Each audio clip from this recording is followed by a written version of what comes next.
నమస్తే రమగారు. నమస్తే జయ. రమగారు ఏదైనా ఒక మంచి కథ చెప్పండండి. డిఫరెంట్ కథ చెప్దామా? ఓహ్! బెంగాలీ కథ చెప్తాం. ఓకే. తెలుగు వాళ్ళకి బెంగాలీ సాహిత్యం బాగానే పరిచయం ఉంటుంది. మనకి మనకి లేక కాదు, బోళ్ళంత మంది కవులు, రచయితలు, రచయిత్రులు ఉన్నా కూడా ఓల్డ్ అని పురాణ గాథలు ఎన్నున్నా కూడా ఎందుకనో తెలీదు మన వాళ్ళు బెంగాలీ కథలు బోలెడని ట్రాన్స్లేట్ చేశారు. హుహు. ఇంగ్లీష్ కథలు ట్రాన్స్లేట్ చేశారు. మా ఫేవరెట్ ఈవిడ పేరెంట్ మన ఆమ్, మాలతీ చందూర్ గారు, పాత కెరటాలు పేరుతోటి అవిను. ఈ బెంగాలీ కథలైతే ఇక అసలు ఎన్ని రకాలో, ఎన్ని కథలో. అందులో నుంచి ఒక చిన్న కథ చెప్తా. కాయకల్ప చికిత్స. కాయకల్ప చికిత్స. ఈ చికిత్సల్లో అంటే ఈ వైద్యంలో కాయకల్పం అనేది ఒక ప్రత్యేకమైన చికిత్స. అదొట్టి డాక్టర్లు కాదు, సాధువులు, సన్యాసులు వాళ్ళు చేసేవాళ్ళు. టంటనే మనకు తెలీదు, పేరే తెలుసు. ఓకే. అయితే హరిద్వార్లో కుంభమేళా జరిగిందట. కుంభమేళ అంటే మామూలు సంగతి కాదు. అవును. ఎప్పుడో ఒకసారి 12 ఏళ్ళకో 10 ఏళ్ళకో 16 ఏళ్ళకో వస్తూ ఉంటుంది. ఈ కుంభమేళాని అటెండ్ అవ్వడానికి కలకత్తా నుంచి ఒక కుటుంబం వచ్చారు. మన్మోహన్ రాయ్ అనే పేరున్న ఒక జడ్జి గారు, రిటైర్డ్ జడ్జి.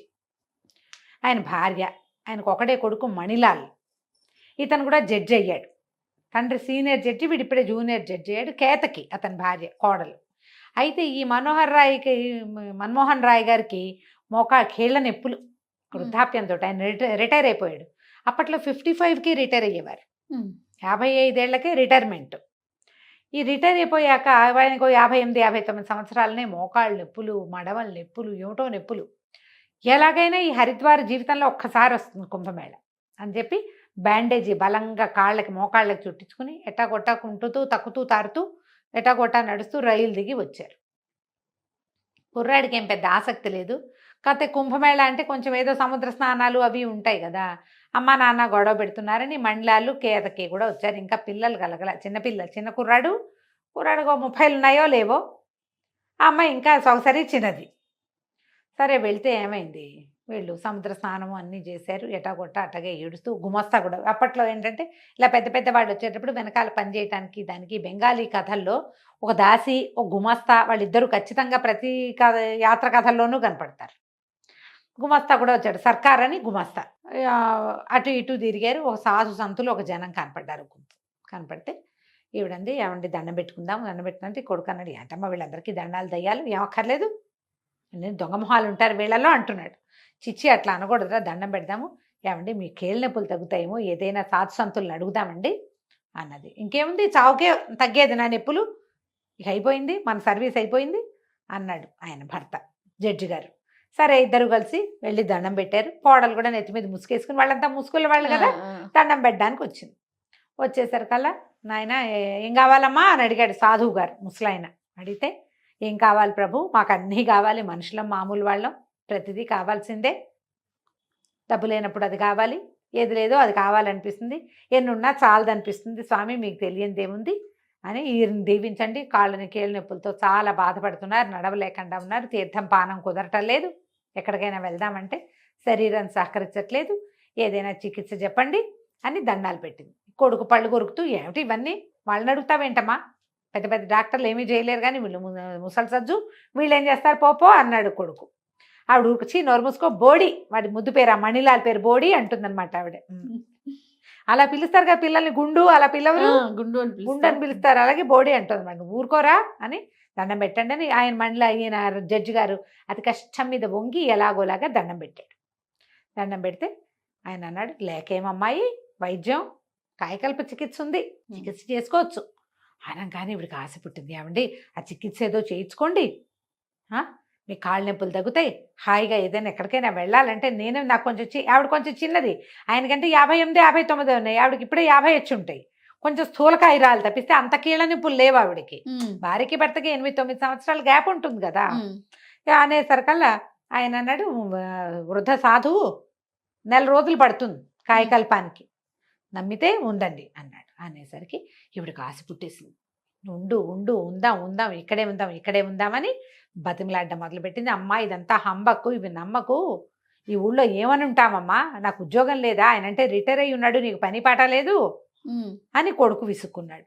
విసుక్కునేసరికల్లా ఈయన మెల్లిగా సాధువు గారి దగ్గర కూర్చుని చిన్న సాధువుల దగ్గర విషయం కనుక్కున్నాడు. 4 రోజులు ఏకాంతం, చీకట్లో ఉండాలి, నెల రోజులు బయట ఏదైనా వార్తలు ఇవ్వటమే తప్పిస్తే చూడకూడదు. నెల రోజుల పాటు లోపల ఉండాలి. ఉండేసరికల్లా ఈవిడేమంది, నువ్వు వెళ్ళిపోరా, మేము ఉంటానులే, నువ్వు ఇంటికి వెళ్ళిపో, మేము ఇక్కడే ఉంటాం, నేను చూస్తూ ఉంటానంటే ఈయన అన్నాడు, నీ గోలు ఎవడు పడతాడు, ఆయన ఏకాంతం అంటుంటే ఎంతసేపు చూస్తానంటావు, నువ్వు ఎవరు చూడకూడదుట, నువ్వేమో కూడా వెళ్ళిపో. ఊరుకోవు, నువ్వు కూడా పిల్లాడితో పాటు వెళ్ళిపో. ఇప్పుడు తనుందనుకో అత్తగారు, కోడలు చిన్నపిల్లని తనకు సాయం ఉంచుకుంటుంది, తను వెళ్ళిపోతుంటే పిల్లని ఇక్కడ ఎందుకు ఉంచుతారు? సరే మీరందరూ ఊరి బోడి మీ నాన్న మీ అమ్మని మీ ఆవిడ్ని తీసుకుపోరా, సర్కార్ని ఒకడిని నాకు తోడుంచు. వాడు ఉత్తరం రాస్తూ ఉంటాడు, ఈయన ఎవరితోటి మాట్లాడకూడదు, కమ్యూనికేట్ చేయకూడదు అన్నారు. ఉత్తరం రాస్తాడులే ఉండటానికి సిద్ధపడ్డారు. అయింది. అక్కడి నుంచి ఏమైంది, సరే తల్లి కొడుకు కోడలు ముగ్గురు వెళ్ళిపోయారు. సర్కారు మన్మోహన్ రాయ్ గారు ఉండిపోయారు, జడ్జి గారు సర్కార్ పనివాడి సర్కార్ గుమాస్తా సర్కారు ఉండిపోయారు. ఉండిపోయాక వాడు 3 రోజులకు ఒకసారి సర్కారు, 4 రోజులకు ఒకసారి, 5 రోజులకు ఉత్తరం రాసేవాడు. అయ్యగారి పళ్ళన్నీ రాలిపోయినాయి, కొత్త పళ్ళు గవ్వల్లాగా వస్తున్నాయి, నెత్తి మీద జుట్టంతా ఊడిపోయింది, జుట్టంతా పండిపోయింది కదా ఆయనకి, అంతా ఊడిపోయింది, కొత్తగా మొలకలు వస్తున్నాయి, నడక సాఫీ వచ్చింది, నొప్పులు తగ్గాయి, నడుము సాఫీ అయ్యింది, అలాంటివన్నీ రాస్తున్నాడు. నెల పూర్తయితే వీళ్ళు ఏం చేశారు, నాన్నగారు వచ్చే రోజు వచ్చేసింది, రేపు వచ్చేస్తున్నామని సర్కారు ఉత్తరం రాశాడు. టికెట్లు బుక్ చేసుకున్నారు. సర్కారు అయ్యగారు బండెక్కాక ఆ బండి దిగాక అతను ఏమన్నాడు, ఈయన జడ్జి గారు, ఒరే సర్కార్, నువ్వు బజార్ వెళ్ళి కొంచెం పళ్ళు స్వీట్లు అవి కొనుక్కురా, నేను మన వాళ్ళని కొంచెం తమాషా చేస్తా అని చెప్పేసరికి సరే సర్కారు బజార్లోకి వెళ్ళాడు. ఈయనేమో ఒంటెద్దు బండి దిగి, ఇప్పుడు ఒంటి గుర్రం బళ్ళు అవి దొరుకుతాయి, జట్కా దిగి ఇంట్లోకి వెళ్ళాడు. ఇంట్లోకి వెళ్తే ఆ రోజు ఏమైంది, మీ నాన్న ఎప్పుడురా వచ్చేది అని వాళ్ళ అమ్మ అడిగితే, అమ్మ మధ్యాహ్నం బండికి వస్తారు, సాయంకాలం బండికి వస్తారు. వీళ్ళు ఏం చేశారు, మధ్యాహ్నపు బండికి వచ్చేసారు ముందుగా. సాయంకాలం బండికి వస్తారంటే ఈ కేతకి ఏం చెప్పిందంటే, ఏమండి నేను మనం బజార్లో చూసిన చీర పట్టుకురండి, నేను ఆ చీర కట్టుకునే స్టేషన్కి వస్తా, చీర కట్టుకోకపోతే స్టేషన్కి రాను మామగారిని రిసీవ్ చేసుకోవడానికి అనేసరికి ఈయనన్నాడు, ఏమే నేను కూడా కాయకాలు పనిచేసుకుని వృద్ధుని అయిపోతాను, నీ రోగం బాగా కుదురుతుంది. మొగుడు పెళ్ళాలు బోళ్ళంతా సరసం ఆడుకున్నారు. తల్లేమో సరే అమ్మాయి ఏమిటి మేడ మీద ఉన్నారు వాళ్ళిద్దరు, కోడలు ఒక గదిలో, కోడలు కింద గదిలో ఏదో పని చేస్తుంది, అత్తగారేమో పై గదిలో. ఈ పిల్ల ఏం చేసింది, ఏదో పని చేసుకుంటుంది, భర్త ఏమో ఆఫీస్కి వెళ్ళిపోయాడు. మధ్యాహ్నం మామగారు వచ్చాడు. ఈయన లోపలికి వెళ్ళేసరికల్లా ఆ పిల్ల ఏదో పని చేసుకుంటుంది, నెత్తి మీద ముసుగు లేదు. చప్పుడయ్యేసరికల్లా వెనక్కి తిరిగి, వచ్చారు చీర తెచ్చారా అని అడిగింది. ఈయన నిర్కాంతపడి, ఇదేమిటి కోడలు ఏనాడు ఆ పిల్లని ముసుగు లేకుండా చూసింది లేదు, చూడకూడదు అట్లా, వాళ్ళ పద్ధతి కాదు. అదేమో సగం పవిటంతా వెనకాల వీపు జీరాడిపోయి వీపంతా కనపడుతుంది. మొహం ఏనాడు ఆయన కోడల మొహం పెళ్లినాడు చూశాడు, మళ్ళీ చూడలేదు. ఆ పిల్లటి తిరిగి, చీర తెచ్చారా తాలేదా, చీర తేకుండా నేను రావద్దని చెప్పానా లేదా, మరి ఇంట్లోకి ఎందుకు వచ్చారు, ముందు వెళ్ళి చీర పట్టుకురండి అని అనేసరికి ఈయన గిరుక్కుని తిరిగాడు. ఆ అమ్మాయి ఏమనుకుంది, భర్తే చీర పట్టుకు రావడానికి వెళ్ళాడు అనుకుంది. ఈయన గబగబా మెట్లెక్కి పైకి వచ్చాడు. మెట్లెక్కి పైకి వస్తే ఆవిడేమో ఏదో కుట్టుకుంటుంది కూర్చొని, ఆ భార్య కాస్త కను వెలుగులో ఉంది. అమ్మి నేను వచ్చేసాను అన్నాడు. అమ్మీ అన్నాడు. ఇవిడికి అమ్మలాగా వినపడింది. ఏమిట్రా బోడీ, ఎప్పుడురా మీ నాన్న వచ్చేది అని అనగానే నిర్కాంతపడికి, ఏమిటి బోడీ బోడీ అంటుంది, ఏమిటో తెలియలేదు. నేనేనే అన్నాడు. నేనేనే అనగానే, ఏమిటది, ఏం మాట్లాడుతున్నావు, ఏమిటా మాటలు, సరిగ్గా మాట్లాడు వెధవా అంటుంది ఆవిడేమో. ఇంకేం చేయాలో తెలియదా, అర్రే సర్కారం తేకుండానే వచ్చానే, వీళ్ళు నన్ను గుర్తుపడుతున్నట్లేదు అనిపించింది. అర్థం కాలేదు, సర్కారు కావాలి ఇప్పుడు. ఆయన మెట్లు దిగి రావటం మొదలుపెట్టాడు. దిగి వస్తుంటే కింద నుంచి మణిలాల్ వచ్చాడు పైకి. ఆ మెట్ల మీద వెలుగు అప్పట్లో కరెంట్ లేదు, అన్ని గదుల్లోనూ దీపముడ్లు ఉండేవి. మెట్ల దగ్గరికి వెళ్ళాలంటే గదిలో నుంచి పైనుంచి కిందకి దిగేవాళ్ళు బుడ్డి పుచ్చుకుని దిగుతారు, కింద నుంచి పైకి ఎక్కేవాళ్ళు దీపం పుచ్చుకుని ఎక్కుతారు. కను వెలుగులో కనపడేసరికల్లా ఈయన, ఎవడరా నువ్వు, పైనుంచి వస్తున్నావు, ఎవరు నువ్వు అని అడిగాడు ఈ మణిలాల్. అడగంగానే నన్న తత్త అన్నాడు. తండ్రికి అర్థం కాల ఏం చెప్పాలో. నేనేరా అంటానికి చేత కాలేదు. క్లయింట్ని అన్నాడు. అనేసరికి క్లయింట్ పైకి ఎత్తుకెళ్ళావు నువ్వు, ఎవరు నువ్వు అని ఇట్లా చొక్కా పుచ్చుకున్నాడు. పుచ్చుకోగానే ఈయన నిర్కాంతపోయి, నేనేరా మీ నాన్నని అన్నాడు. మా నాన్న ఇంకా నయం, మా నాన్నమేంటి దొంగ బద్దాలు ఆడుతున్నావా, పట్టు అని కిందకి ఈడ్చుకొచ్చేసాడు.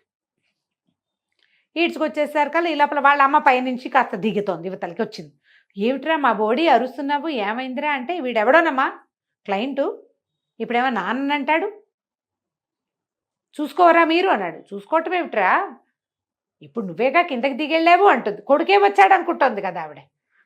నేను కిందకి దిగి రావటం, నేను ఇప్పుడే వస్తున్నా, వీడెవడో పైనుంచి కిందకి దిగుతున్నాడు అని చెప్పేసి గట్టిగా పనివాడిని కేకేసి, ఒరే వాకిట్లో పోలీస్ బాయ్ ఆగి ఉంది చూడు, ఆయన కేకేసుకురా అన్నాడు. ఆ దారి జడ్జి గారి మ్యాజిస్ట్రేట్ కదా ఇతను, అది అంతకుముందే పోలీస్ వ్యాన్ ఒకటి ఈయన్ని దింపెళ్ళింది, ఎస్కార్ట్ వస్తుంది. వాడు పరిగెత్తుకుంటూ వెళ్ళి పోలీస్ ఇన్స్పెక్టర్ని పిలుచుకొచ్చారు. పోలీస్ ఇన్స్పెక్టర్ వచ్చాడు. ఆ కను వెలుగులో ఎవరో కుర్రాడు, ఇంచుమించుగా మణిలాలంత పొడుగు ఉన్నవాడు, నెత్తి మీద జుట్టు, వృద్ధుడయ్యేందుకు అవకాశం సుతరాము లేదు. ఇంకేముంది? అక్కడి నుంచి పోలీస్ ఇన్స్పెక్టర్ లోపలికి వచ్చి, ఎవరో నువ్వు ఏమిటంటే, ఇన్స్పెక్టర్ గారి కుర్చీ వేశారు. ఈయన హతాశుడని నెత్తివి చేయబెట్టుకుని కింద కూలబడ్డాడు. మామూలు పరిస్థితుల్లో అయితే ఆయన కింద కూలబడలేడు, మోకాళ్ళు సహకరించవు. ఇప్పుడు కుర్రాడైపోయాడు ఆయన, ఢామ్మని కింద కూర్చున్నాడు. ఈ మణిలాల్ అన్నాడు, ఎవరోనండి, ఇంట్లోకి వచ్చేసాడు. ముందేమో క్లయింట్ అన్నాడు, ఇప్పుడేమో మా నాన్న అంటాడు. నేనే రా అబ్బి, నువ్వు నన్ను గుర్తుపట్టలేదా అంటాడు ఆయన నెత్తి కొట్టుకుంటూ. ఇంతలో ఏమైంది, సర్కారు వచ్చి వీళ్ళొచ్చి 2 గంటలు అయిపోయింది కదా. ఆ సర్కారు పళ్ళు పువ్వులు అన్నీ మోసుకుని లోపలికి వచ్చి, అయ్యగారు ఏంటంటే కింద కూర్చున్నారు అన్నాడు. అనగానే మణిలాల్ నిర్ఘాంతపడి, ఎవరిని రా అయ్యగారు అంటాం. అదేంటి బాబు, మన నాన్నగారే అని ఆ సర్కారు చెప్పాడు. చెప్పంగానే ఆవిడ పరిగెత్తుకుంటూ పైనుంచి కిందకు వచ్చింది. కేతకి సిగ్గేసింది. ఇందాక మావగారేనమాట లోపలికి వచ్చింది, వీపంతా చూపించింది, మొహం చూపించేసింది, నెత్తి మీద కొంగు సవరించుకుంటూ వెళ్ళి ఒక మూల నుంచి ఆయన 2 దీపాలు పెట్టి ఇన్స్పెక్టర్ చూస్తే ఏముంది, నుంచున్న మండలాలు ఒకడు, నేల మీద కూర్చున్న మండలాలు ఇంకొకడు. తండ్రి డిట్టో కొడుకులాగానే ఉన్నాడు. ఆయన ఆశ్చర్యపోయాడు, ఏంటండి బాబు ఇదే, కాయకల్ప చికిత్స చేసుకున్నానండి, అక్కడికి ఉత్తరాలు రాసాము, పళ్ళు వచ్చినాయి, జుట్టు వచ్చిందని, వీళ్ళని సర్ప్రైజ్ చేద్దామని ముందొచ్చేసాను. సర్కారు లేకుండా రావడం వల్ల నేను మీ కాళ్ళ దగ్గర కూర్చోవాల్సి వచ్చింది. ఆ సర్కారు వచ్చి గబగబా రెక్కపుచ్చుకొని లేవదీశాడు ఆయన. మణిలాల్ కూడా నిర్ఘాంతపోయాడు. కాయకల్ప చికిత్స ఇంత చేస్తుందా, మా నాన్న నన్ను చేసేసిందిగా. కోడలు సిగ్గుపడి చచ్చి లోపలికి పోయింది. ఇంకేం చేయాలో తెలియక ఇన్స్పెక్టర్, క్షమించండి పొరపాటు అయింది, ఎందుకు పోలీసులు పిలిచారు బాబు అని అడుగుతున్నాడు సర్కారు. ఇప్పుడు అక్కడ ఎవరో దొంగ అనుకున్నాడు. ఇంతలో ఏమైంది, మ్యాజిస్ట్రేట్ని కలవడానికి ఒక వార్త, టీవీలో వార్తలు పేపర్లో వేస్తారు కదా, వాళ్ళొకళ్ళు వచ్చి వీళ్ళిద్దరినీ ఫోటో తీశారు. ఫోటో తీసి మర్నాడు పేపర్లో వేశారట, 25 ఏళ్ల భర్త, 50 ఏళ్ల భార్య, ఇప్పుడు ఏం చేస్తారు వీళ్ళు అని. ఆవిడ లబోది బోమని ఏడుపు, మళ్ళీ చికిత్స చేసుకురా, లేదా ఇంకా 4 రోజులు నేను చచ్చాక ఇంకో పెళ్లి చేసుకుందు కానీ ఇప్పుడు కొడుకు అంత ఉన్నవాడితోటి నువ్వు నేను కలిసి ఉంటాం ఏమిటంటుంది ఆవిడ. అబ్బాయి 25 ఏళ్ల వాడైపోయాడు ఆయన. అదే పళ్ళు ఊడిపోయినాయి, కొత్త పళ్ళు వచ్చినాయి, జుట్టు అంతా ఊడిపోయింది, తెల్ల జుట్టు అంతా, మళ్ళీ ఫ్రెష్ జుట్టు వచ్చింది. వాడు చూస్తే అన్నయ్య భార్య తమ్ముడు పక్కన, కొడుకు పక్కన నుంచుంటే ట్విన్స్ అల్లే ఉన్నారు వాళ్ళిద్దరు. కోడలంటే, ఓహో 50-60 ఏళ్ళు వస్తే మీ నాన్నలాగా అవుతారా మీరు, కర్మ అంటుంది. ఎవరైనా మనకి 25లో 30లో తెలియదు కదా, 50 వచ్చాక ఎలా అవుతామో మనకి ఎట్లా తెలుస్తుంది. అప్పుడు వార్తల్లో కూడా పడ్డారట వాళ్ళు. కాయకల్ప చికిత్స చేసుకుంటే భార్యాభర్త ఇద్దరు చేయించుకుంటే ఇద్దరు యంగ్ అయ్యను. ఆవిడ ఇక్కడే ఉంది, ఆయనకి మోకాళ్ళ నొప్పులు పోవడం కోసం చేస్తే ఇదిగో ఇది అయ్యింది అనమాట. కథ కంచికి మనం ఇంటికి. బాగుంది రమ్మగారు. నమస్తే. నమస్తే.